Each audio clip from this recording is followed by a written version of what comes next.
Assalamu alaikum. Alors, nous continuons les applications liées à la dynamique des structures. Pour l'application numéro 7, on considère une poutre de pont reposant sur des plaques de néoprène modélisées par des ressorts de raideur chacun K. La masse de la poutre est supposée concentrée au milieu, comme l'indique la figure ci-contre. Alors, la question numéro 1 nous demande de déterminer le déplacement maximal du milieu de la poutre suivant la direction Y', c'est-à-dire de façon verticale.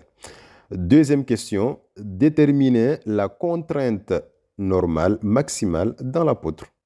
Et pour cela, on vous donne la longueur L, n'est-ce pas, donc de la poutre. Donc, vous avez L égale à 3 mètres. Vous avez le module de Young du site égal à 31 gigapascal. La masse donc, de la structure étant 40 tonnes. La raideur en fait correspondant à chaque ressort est de 10 puissance 7 newtons par mètre. Le facteur d'amortissement ici est supposé égal à 4%. Donc ici, nous avons un système qui est soumis à des mouvements vibratoires forcés amorti, d'accord? Parce que nous avons le facteur d'amortissement lambda qui est égal à 4%. L'effort extérieur que nous avons ici, nous avons FDT est égal à 4 fois 10 puissance 4 sinus 20T. Alors, cette force-là, nous avons une charge harmonique. On peut l'écrire sous la forme de F0 sinus de oméga T. Avec F0 est égal à 4 fois 10 puissance 4 et oméga est égal à 20 radians par seconde. La question numéro 1, déterminer le déplacement maximal du milieu de la poutre suivant la direction Y'. Alors, pour un mouvement vibratoire forcé amorti, le déplacement maximal en régime permanent est donné par la formule suivante. Donc, ρ est égal à D multiplié par F0 sur K. F0 sur K représente le déplacement statique. D'accord? Donc, ρ est égal à D fois U statique, avec U statique est égal à F0 sur K. K étant la raideur équivalente de la structure. Donc, on doit l'évaluer. D étant le facteur d'amplification dynamique et pour un régime forcé amorti, D est donné par l'équation suivante. Donc, D est égal à 1 sur racine carrée de 1 moins R au carré, le tout au carré, plus 2 lambda R, le tout au carré. Lambda étant le facteur d'amortissement, R étant le rapport des pulsations. R est égal à oméga sur oméga 0. Alors, oméga, c'est la pulsation due à l'effort d'excitation extérieure. Oméga 0 est la pulsation propre de la structure.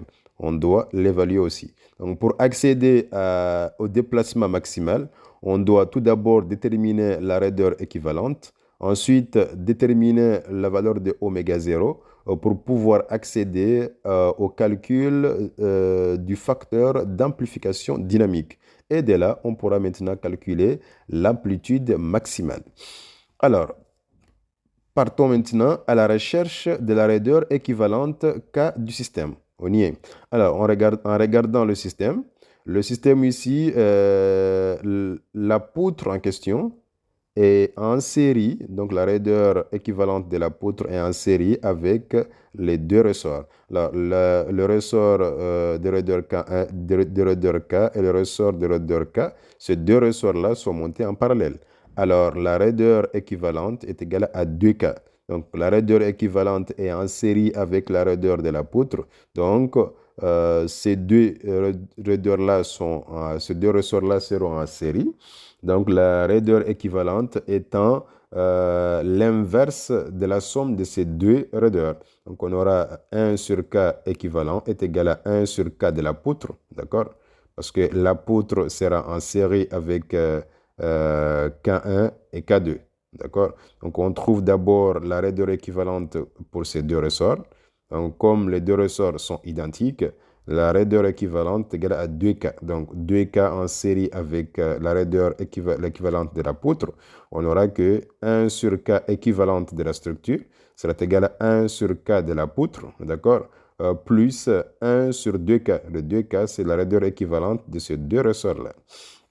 Alors, on peut tirer à partir de là la raideur équivalente. C'est 1 sur K des poutres plus 1 sur 2K. Alors, à partir de là, nous, on doit tout d'abord déterminer la raideur équivalente de la poutre. Alors, pour le modèle que nous avons ici, on voit très bien que la masse, en fait, est concentrée au milieu de la poutre.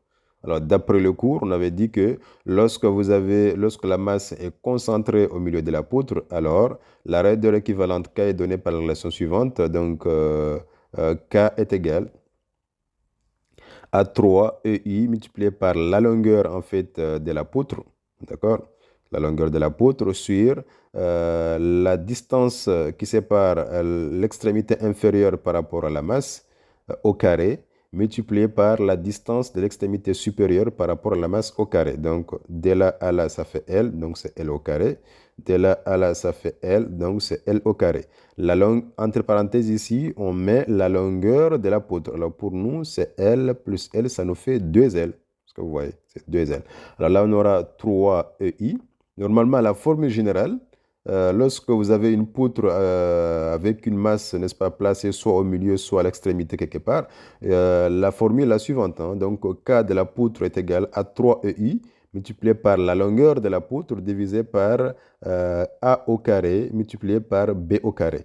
A étant la distance qui sépare l'extrémité inférieure par rapport à la masse et B étant la distance qui sépare l'extrémité supérieure par rapport à la masse. Donc ici, on peut écrire que K poutre est égal à 3L fois la longueur de la poutre divisé par A au carré fois B au carré. Je disais que A étant la distance qui sépare l'extrémité inférieure par rapport à la masse et B étant la distance qui sépare l'extrémité supérieure par rapport à la masse.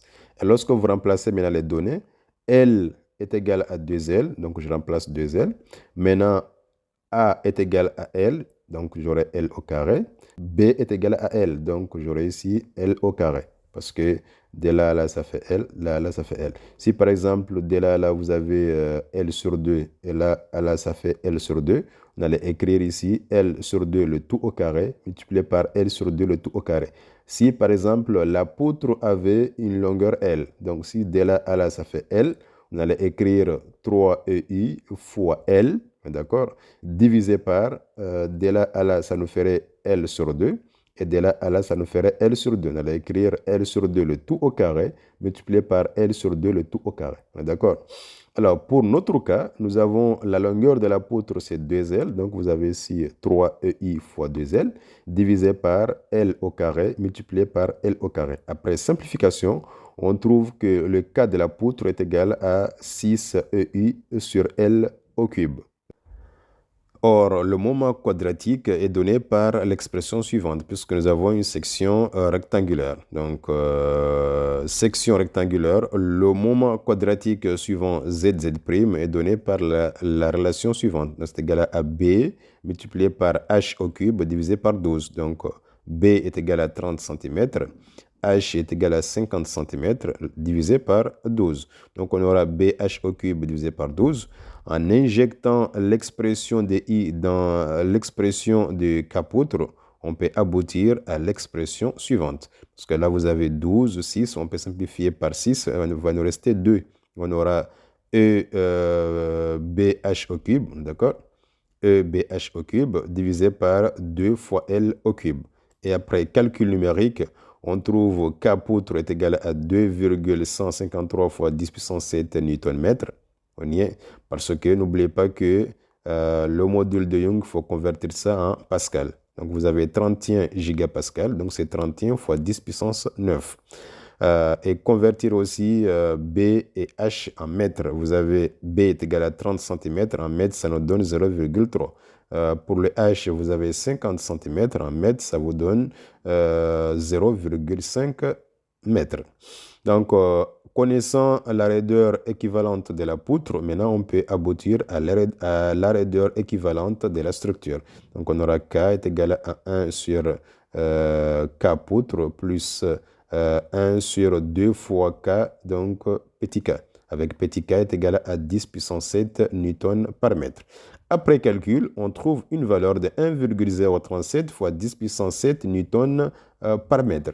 Alors, connaissant la raideur équivalente, on peut maintenant calculer la valeur de la pulsation propre de la poutre. D'accord? Donc, oméga 0 est égal à racine carrée de K sur M. On connaît la valeur de la masse petite m, égale à 40 tonnes. On peut convertir ça donc en kilogrammes.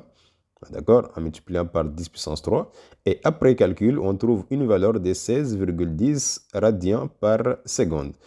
Connaissant oméga 0, on peut maintenant calculer le rapport des pulsations. Alors, on sait que R est égal à oméga sur oméga 0. Alors, je disais donc en amont que la valeur de oméga que nous voyons ici représente la pulsation de l'effort d'excitation extérieure. Alors, d'après l'expression de FDT, oméga est égal à 20 radians par seconde. Et de là, après calcul, on trouve une valeur de 1,24. Alors, une fois que vous aurez à déterminer le rapport de pulsation, on peut maintenant utiliser l'expression que nous avons ici pour évaluer le facteur d'amplification dynamique. Et là, on peut l'évaluer maintenant. Le facteur d'amplification dynamique sera calculé comme suit, en remplaçant R par son expression, lambda par sa valeur, nous avons 4%. Donc, pour convertir ça en décimale, on aura 0,04. Après calcul, on trouve une valeur de 1,57. On connaît maintenant D, on connaît F0, on connaît K. D'accord? K, vous avez sa valeur qui est là. Et F0, on connaît aussi sa valeur. Donc là, on peut maintenant faire l'application numérique. Et après calcul, on trouve une valeur de 0,006 mètres qui correspond à 6 mm. En centimètres, on aura 0,6 cm. Voilà donc la valeur correspondant au déplacement maximal de la structure. Pour la question numéro 2, on nous demande de déterminer la contrainte normale maximale dans la poutre. Alors, par définition, on sait que le sigma maxi est égal au moment de flexion maximale divisé par le moment quadratique suivant ZZ' multiplié par Y, avec Y est égal à H divisé par 2. H étant la hauteur de la section rectangulaire que nous avons ici. Donc, H est égal à 50 cm. Hein. Voilà. Donc, c'est H divisé par 2. Or, le moment quadratique pour une section rectangulaire est égal à BH au cube divisé par 12. Maintenant, en remplaçant IZZ' par son expression et Y par son expression, on peut aboutir à l'expression suivante. Donc, sigma maxi sera égal à 6 multiplié par le moment de flexion maximale divisé par B fois H au carré. Alors, pour avoir la valeur numérique de sigma maxi, on doit tout simplement évaluer le moment de flexion maximale. Alors, pour ce faire, on sait que MF maxi est égal à T maximal, qui est l'effort tranchant maximal, multiplié par L sur 2, parce qu'on nous demande au milieu de la poutre ici. Donc, regardons, la masse est là. Donc, au milieu, ça va être de là à là. Hein. Donc, au milieu, alors le milieu, c'est ici. Donc, la distance correspondant au milieu, ce sera L divisé par 2. D'accord? La raison pour laquelle on aura ici L divisé par 2. Si la distance entre la masse et l'extrémité inférieure est L sur 2, alors au milieu, ça sera L sur 4. D'accord? Ainsi de suite. Alors, on aura MF maxi est égal à T maxi multiplié par L sur 2 au milieu de la poutre, ici, de là à là, au milieu. Alors, on aura T qui est égal à K, donc T max est égal à K, qui est la raideur équivalente de la structure, parce que nous avons une poutre, multiplié par Y maxi. Y maxi, nous l'avons déjà calculé en amont, multiplié par L sur 2. Donc, T maxi est égal à K fois Y maxi. C'est ça l'équation vous permettant de trouver l'effort tranchant maximal. L'effort tranchant maximal T maxi est égal à K fois Y maxi. Avec Y maxi est égal à ρ.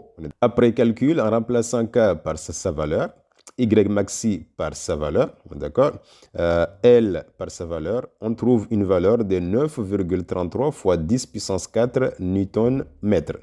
N'oubliez pas que dans cette équation, Y maxi doit être en mètres, d'accord, pour que la valeur soit en Newton mètre. Alors, connaissant le moment en fait de flexion maxi, on peut maintenant calculer la contrainte normale maximale dans la poutre. Donc là, on peut écrire que sigma maxi est égal à 6 multiplié par le moment de flexion maximale divisé par B qui est égal à 0,3, d'accord? Multiplié par h au carré qui est égal à 0,5. Donc on aura 0,3 fois 0,5 au carré et après calcul, on trouve une valeur de 7,46 fois 10 puissance 6 pascal. Voilà donc la contrainte normale maximale dans l'apôtre. Nous avons une valeur de 7,46 mégapascal. Là-dessus, je vous remercie et on se retrouvera prochainement pour une nouvelle application.